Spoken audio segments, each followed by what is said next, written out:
చీల్చినవయ్యా రాముల చూపి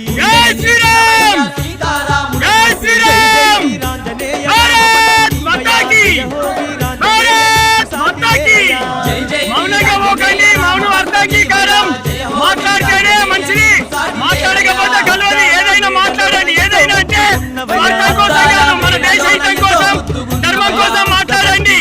సొంత మాట్లాడాలనుకుంటే మన ఇంట్లోనే అక్కడనే మాట్లాడచ్చు, కానీ ఇక్కడికి వచ్చి దేశం ధర్మం దైవం గురించి మాట్లాడండి. 10 మందితో పంచుకోండి. ఒకసారి వాడి పడేసే ప్లాస్టిక్ వాడకండి. అందుకోసం తప్పకుండా ప్రయత్నం చేయండి. ఇదే స్ఫూర్తిని మనం ఐక్యంగా సాటుకొని మన దేశాన్ని ధర్మాన్ని కాపాడుకోవాలంటే మనం ఖచ్చితంగా హిందువులు ఐక్యంగా ఉండాలి. జై శ్రీరామ్.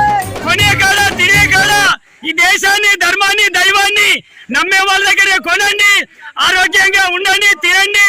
అందుకోసమని మీ ప్రయత్నం మీరు చేయండి. జై శ్రీరామ్, జై శ్రీరామ్, భారత్ మాతాకి. అన్య మతస్థులు 5 ఏళ్ల చిన్న పిల్లకు కూడా ముఖం కనపడకుండా ఉంటుంది. మనకు ఎదిగిన బిడ్డలకు మనం కంపల్సరీ చున్నీ అలవాటు చేయండి. జిన్ పాయింట్లు, పొక్కలు పడ్డ పాయింట్లు, నక్కలు పడ్డ పాయింట్లు, షెడ్డీలు అయినా మిడ్డీలు అయినా చెప్తున్నాడు కాకండి, ఇలా రాకండి. సాంప్రదాయబద్ధంగా కట్టుబట్టు సాంప్రదాయాన్ని గౌరవించేటట్టు మెదలండి.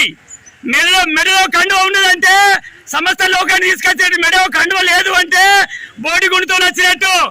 దయచేసి గుడికి వచ్చేటప్పుడు దైవాన్ని ధర్మాన్ని కాపాడుకోవాలంటే కట్టుబట్టు సాంప్రదాయాన్ని గౌరవించేటట్టు రండి.